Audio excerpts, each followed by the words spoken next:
विचार, ईश्वर तथा निष्काम उपासना के स्वरूप का निर्णय। अपने प्रियतम पति के इस प्रकार प्रश्न करने पर संसार के स्वरूप को अच्छी तरह पहचानने वाली विदुषी हेमलेखा कहने लगी, प्रियतम, स्थिर और शांत चित्त होकर आदर पूर्वक सुनिए। मैं आपके प्रश्नों का उत्तर देती हूँ। ये मन बंदर की तरह है, सदा चंचल ही रहता है। क्योंकि ऐसा है, इसलिए साधारण लोगों को बड़े अनर्थों में फंस जाना पड़ता है। यह देखा ही गया है कि चंचल मन ही सारे दुखों की जड़ है। क्योंकि सुषुप्ति में चंचलता का अभाव हो जाने के कारण ही सुख की अनुभूति होती है। इसलिए मैं आपसे जो कुछ कहती हूँ, मन को स्थिर करके सुनिए। जो बात अनादर पूर्वक सुनी जाती है, वह ना सुनी हुई सी ही होती है। चित्र में बने हुए वृक्ष के समान उसका कोई फल नहीं होता। मनुष्य इस विनाशकारी शुष्क तर्क को त्याग कर सत शास्त्रानुसारी तर्क का आश्रय लेने से तत्काल ही उत्तम फल प्राप्त कर सकता है। इसलिए शास्त्रानुसारी तर्क का आश्रय लेकर उसे साधन में ही लग जाना चाहिए। मनुष्य शास्त्रानुसारी तर्क से उत्पन्न होने वाली श्रद्धा को पाकर इस लोक में फल का भागी हो सकता है। प्रिय, आप निराधार तर्क को त्याग कर देखिए। इस जगत का सारा व्यवहार श्रद्धा होने पर ही फलदायक होता है। विचार पूर्वक निश्चय किए हुए काल में ही किसान भूमि जोतता है तथा निराधार शुष्क तर्क को त्याग कर सम्यक विचार से श्रद्धा के द्वारा ही लोग चांदी, सोने, रत्न और औषधि आदि का निश्चय करते हैं। अतः शास्त्रानुसारी तर्क और श्रद्धा के द्वारा अपने परम हित का निर्णय कर साधन के लिए प्रयत्न करना चाहिए। तर्क की कोई स्थिति नहीं है। अतः शुंग का अनुसरण करने वाले पुरुषों की तरह अपना पुरुषार्थ न छोड़ बैठे। जो श्रद्धा पूर्वक प्रयत्न में लगा रहता है, वह कभी असफल नहीं हो सकता। सुदृढ़ पुरुषार्थ का आश्रय ले लेने पर फिर फल कैसे प्राप्त न होगा।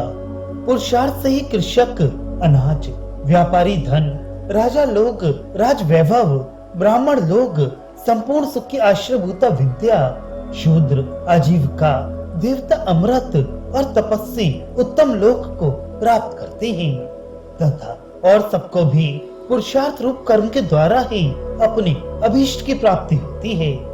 आप विचार कर बतलाइए कि शुष्क तर्क करने वाले श्रद्धाहीन पुरुष ने क्या कभी किसी प्रकार कोई फल प्राप्त किया है। दैव योग से कभी फल न मिलने के कारण यदि किसी का सर्वत्र विश्वास न रहे, तो उस अभागे पुरुष को अपना ही शत्रु समझना चाहिए। अतः पुरुषार्थ का आश्रय लेकर जो श्रद्धा और सतर्क से पोषित श्रेय प्राप्ति का सबसे मुख्य साधन हो, उसका आश्रय ले। जो साधन देखने में आते हैं, उनमें कई प्रकार की विलक्षणता है। उनमें से जिसके द्वारा अपने लक्ष्य की प्राप्ति सुलभ जान पड़े, उसे ही अपना मुख्य साधन समझे। शास्त्रानुसारी तर्क और अनुभव के द्वारा उसका निश्चय करके तुरंत आरंभ कर दे। ये सब रहस्य मैं आपको बतलाती हूँ, आप सावधान होकर सुने। श्रेय उसी को समझना चाहिए जिसकी प्राप्ति होने पर फिर किसी प्रकार का शोक न रहे। यदि सूक्ष्म दृष्टि से विचार करें तो इस संसार में सभी ओर शोक दिखाई देता है, और जो शोक से मिला हुआ है वह किसी प्रकार भी श्रेय नहीं हो सकता। धन, पुत्र, स्त्री, राज्य, कोश, बल, कीर्ति, विद्या, बुद्धि, रूप, शरीर और सुंदरता, ये सभी अस्थिर होने के कारण काल रूपी सर्प के मुख में स्थित हैं तथा शोक रूप अंकुर के अत्यंत शक्तिशाली बीज रूप से विद्यमान हैं। इनमें आत्यंतिक श्रेय की साधनता कैसे मानी जा सकती है। अतः जो परम श्रेय है, उसका मुख्य साधन तो यही है जो अब बताती हूँ। लोक में जो धनादि विषय में उपादेयता का भ्रम है, वह मोह से ही हुआ है, और मोह में डालने वाले हैं महेश्वर, जो संपूर्ण जगत की रचना करने वाले हैं। इसी से सब लोग मोह में पड़े हुए हैं। एक तुच्छ इंद्रजालिक भी अपनी आंशिक विद्या के बल से किन्हीं किन्हीं लोगों को मुंह में डाल देता है, किंतु सबको नहीं, क्योंकि उसकी विद्या सीमित है। तथापि जब साधारण लोग इस सीमित विद्या वाले मायावी की माया का भी पार नहीं पा सकते, तो महामायावी महेश्वर का पार पाने में कौन समर्थ हो सकता है? जो विरोधी विद्या के द्वारा इस लोक में मायावी की तुच्छ माया को रोकने की युक्ति जान लेता है, वे उसके जाल से निकलकर स्वस्थ माया जनित सर्प आदि के भय से रहित रह सकता है और उसे अविनाशी माया जनित सर्प आदि के भय से नष्ट न होने वाला सुख प्राप्त होता है। किंतु ऐसी विद्या भी उस इंद्रजालिक का आश्रय लिए बिना और धन आदि देकर उसे किसी भी प्रकार प्रसन्न किए बिना प्राप्त नहीं हो सकती।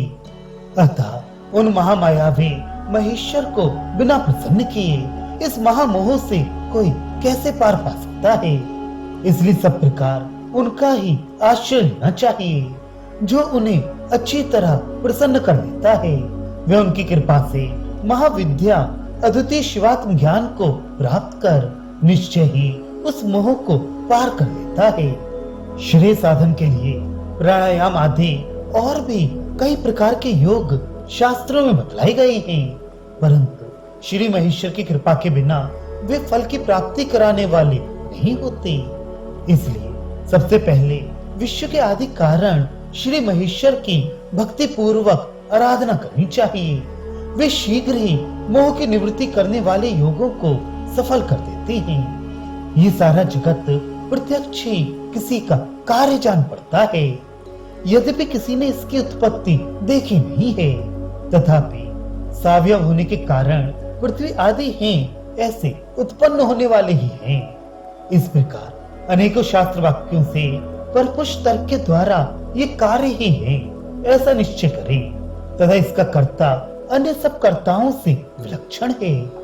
यद्यपि कोई कोई शास्त्र इसे बिना किसी वार्ता के स्वयं ही उत्पन्न हुए बतलाते हैं, किंतु ये बात अनेकों युक्ति प्रधान शास्त्र वाक्यों से सर्वथा बाधित हो जाती है, जो चार्वाक आदि दर्शन केवल प्रत्यक्ष प्रमाण के ही बल पर आत्मनाश मृत्यु को ही पुरुषार्थ मोक्ष मानते हैं।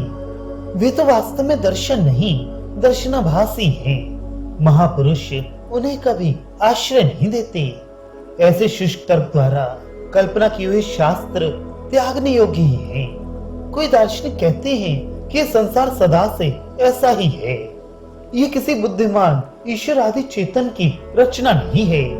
ये बात भी ठीक नहीं है, क्योंकि क्रिया बुद्धि पूर्वक ही होती है। बुद्धि के बिना कोई भी क्रिया देखी नहीं जाती। अनेकों शास्त्रों के आधार से भी इस लोक रचना में बुद्धिमान कर्ता ही सिद्ध होता है, तथा सभी जगह कोई भी कार्य बुद्धिमान कर्ता के द्वारा ही होता देखा जाता है। इस प्रकार तर्क और शास्त्र के द्वारा ये जगत किसी कर्ता का ही कार्य है, और वह कर्ता सारे लौकिक कर्ताओं से विलक्षण ही है। ये जगत रूप कार्य अचिंत्य है, इसका वास्तविक स्वरूप किसी की समझ में नहीं आता, इसलिए इसका कर्ता भी अचिंत्य और अनंत शक्ति वाला होना चाहिए, तथा अपने इस कार्य के अनुसार उसका सामर्थ्य असीम होना चाहिए।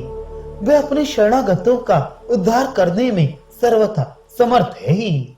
अतः आप सर्वदा संपूर्ण भाव से उनकी शरण लें। आपके विश्वास के लिए मैं आपको एक दृष्टांत देती हूँ। संसार में जो सीमित ऐश्वर्य वाले स्वामी हैं, वे भी अपने सेवक के निष्कपट भाव से प्रसन्न होने पर अपनी पूरी शक्ति से उसे अभीष्ट पदार्थ प्राप्त कराने का प्रयत्न करते हैं। ये भगवान तो संपूर्ण लोकों के स्वामी हैं और अपने भक्तों पर इनका पूर्ण वात्सल्य है। फिर जो इन्हें प्रसन्न कर ले, बतलाइए उसे ये क्या नहीं दे सकते। संसार में जो ऐश्वर्यवान पुरुष हैं, वे तो अस्थिर, स्नेह शून्य, निर्दय और कृतज्ञ हैं। इसलिए उनसे जो फल मिलता है वह ठहरने वाला नहीं होता, किंतु भगवान तो दया के समुद्र किए हुए को बहुत मानने वाले और सुव्यवस्थित हैं। अतः उनसे जो फल प्राप्त होता है उसका कभी नाश या क्षय नहीं होता।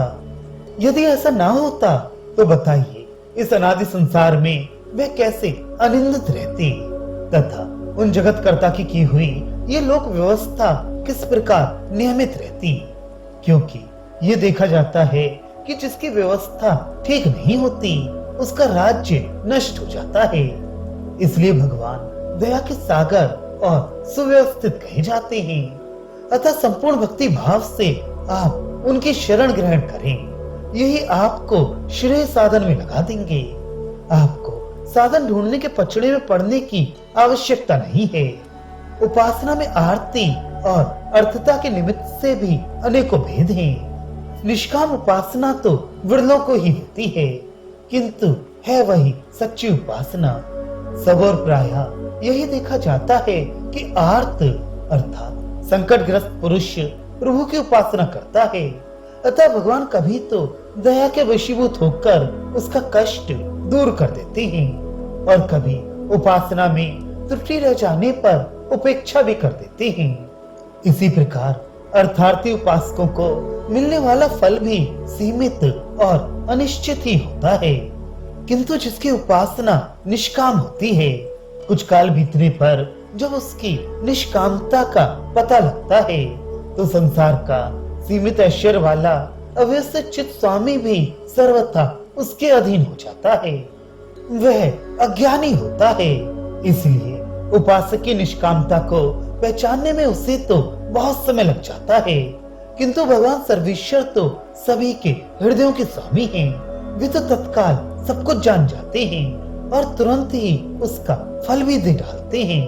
वे आर्त और अर्थार्थी को तो अपनी नियति के अनुसार कर्म के परिपाक की प्रतीक्षा करके फल देते हैं, किंतु जिसे अपना अनन्य शरण निष्काम उपासक देखते हैं उसके योग क्षेम का तो सभी प्रकार निर्वाह करते हैं। वे कर्म विपाक की प्रतीक्षा न करके तथा अपनी नियति की उपेक्षा करके उसके साधन की पूर्ति करके तुरंत ही उससे फल की प्राप्ति करा देते हैं। यही उनके महेश्वरता और परम स्वतंत्रता है। प्रारब्ध या नियति तो महेश्वर से विमुखों के लिए ही है। अत्यंत भगवत परायण मार्कंडेय जी के प्रसंग में भगवान महेश्वर ने नियति और प्रारब्ध का उल्लंघन किया, ये बात सभी को मालूम है। प्राण प्रिय सुनिए, इस विषय में मैं आपको उत्पत्ति भी बतलाती हूँ। यद्यपि प्रारब्ध और नियति का उल्लंघन होना निश्चय ही संभव नहीं है, तथापि ये प्रारब्ध की अतिवृत्ति पुरुषार्थहीनों के लिए ही है। इसी से प्राणायाम के द्वारा भी प्रारब्ध पर विजय प्राप्त हो जाता है। प्राणायाम परायण योगियों को प्रारब्ध दृश्य दुखों में बिल्कुल नहीं फंसा सकता। जो लोग पुरुषार्थ से विमुख हैं, वे ही प्रारब्ध रूप सर्प के मुंह में पड़ते हैं। यह नियति का ही संकल्प है और अनुभव से भी ऐसा ही सिद्ध होता है। नियति परमात्मा की शक्ति है और उसका स्वरूप केवल संकल्प है। भगवान सत्य संकल्प ही है, इसी से नियति का उल्लंघन नहीं हो सकता, किंतु भगवत परायण पुरुषों के लिए वह कुंठित हो जाती है। तथापि वह है अकुंठिता ही, क्योंकि वह है ऐसी ही। अर्थात भक्तों के लिए कुंठित हो जाना उसका स्वभाव ही है, इसलिए इससे उसकी अकुंठितता में कोई अंतर नहीं आता। इसलिए आप कुतर्क छोड़कर निष्काम भाव से भगवान महेश्वर की शरण लीजिए। वे आपको परम निश्रेयस की प्राप्ति करा देंगे। निश्रेयस की अट्टालिका पर चढ़ने के लिए यही पहली सीढ़ी है। इसे छोड़कर किसी अन्य साधन से थोड़ा सा भी फल प्राप्त नहीं हो सकता। दत्तात्रेय जी कहते हैं, परशुराम अपनी प्रिया के कहे हुए ये वचन सुनकर हेमचूड़ ने अत्यंत प्रसन्न चित्त हो फिर उससे पूछा, प्रिय मेरे शरणे जो महेश्वर हैं, उनके स्वरूप का वर्णन करो, जो सब कुछ करने वाले और परम स्वतंत्र हैं तथा जिनकी शक्ति से संसार का नियमन होता है। उन्हें कोई विष्णु कहते हैं, कोई शिव या गणपति बतलाते हैं तथा कोई सूर्य, नरसिंह, बुद्ध, सुगत, अहरत, वासुदेव, प्राण, सोम, अग्नि, कर्म, प्रधान या अणु आदि अनेकों प्रकारों से उनका प्रतिपादन करते हैं। इस प्रकार जगत के कारण का स्वरूप तरह तरह के मतभेदों से विभिन्न सा हो गया है। ऐसी स्थिति में कहाँ ईश्वर बुद्धि करनी चाहिए, ये बताओ। ये तो मुझे निश्चय है कि कोई बात नहीं है जो तुम्हें मालूम ना हो, क्योंकि भगवान व्याघ्रपाद परावर परदर्शी थे। उन्हें लोक, परलोक और परमात्मा सभी का पूर्ण ज्ञान था। इसी से स्त्री होने पर भी तुम में ऐसा ज्ञान है। प्रिय, तुम अमृत के समान मधुर और हितकर भाषण करने वाली हो। मुझ श्रद्धालु से ये रहस्य कहो। प्रियतम के इस प्रकार पूछने पर हेमलेखा ने प्रसन्न होकर कहा, नाथ सुनिए, मैं ईश्वर के विषय में अपना निर्णय सुनाती हूँ। इस जगत के ताने बाने की जो प्रलय और उत्पत्ति करने वाला है वह ईश्वर है। वही शिव, वही ब्रह्मा, सूर्य और चंद्रमा भी है। सबके द्वारा सब रूपों में सब प्रकार उसी का निरूपण किया गया है, परंतु वास्तव में वह न शिव है, न विष्णु है, न ब्रह्मा है और न कोई अन्य ही है। इस रहस्य को मैं स्पष्ट करके समझाती हूँ, आप अत्यंत सावधान होकर सुनिए। शैव लोग पंचमुखी त्रिनयन भगवान शिव को ही जगत की रचना करने वाला मानते हैं। घट बनाने वाले कुम्हार की तरह वह जगत कर्ता भी चेतन और शरीरधारी है। लोक में भी कर्ता चेतन और सशरीर ही देखा जाता है। कहीं भी अशरीर और अचेतन कर्ता नहीं देखा गया। इनमें भी कर्तृत्व शक्ति का मुख्यतया चेतन में ही रहना अधिक संभव है, क्योंकि स्वप्न अवस्था में ये जीव स्थूल शरीर को छोड़कर अपने चैतन्यमय स्वरूप से ही सारे अभिष्ट पदार्थों की रचना कर देता है।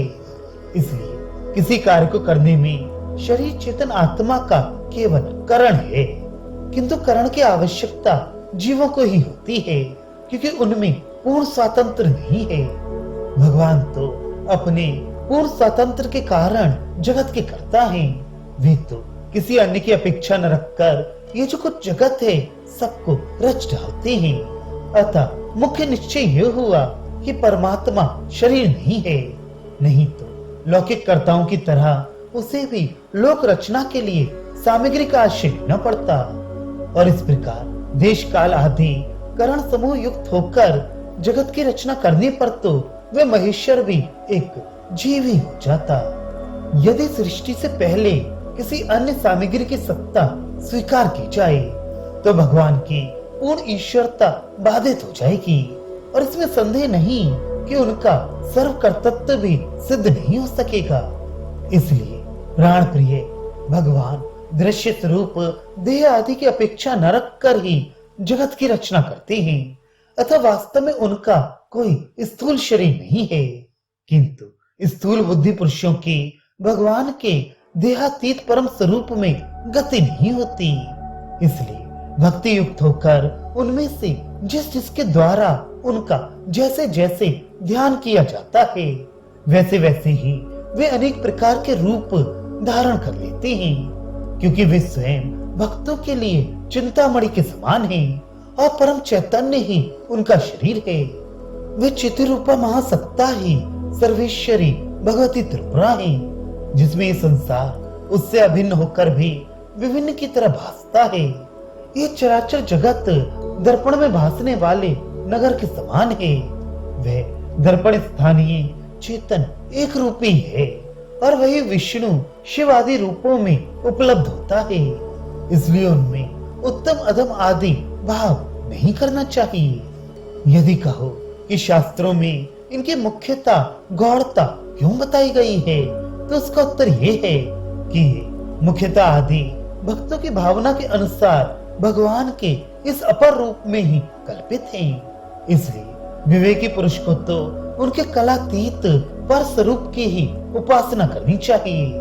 जो इस प्रकार उपासना करने में समर्थ ना हो तो वह उस स्थूल रूप की निष्काम उपासना करे जो उसकी बुद्धि में दृढ़ता से जगता हो। इससे भी वह परम निश्रेयस को प्राप्त कर सकता है। इसके सिवा तो करोड़ों जन्मों में भी इसके लिए कोई अन्य मार्ग नहीं हो सकता।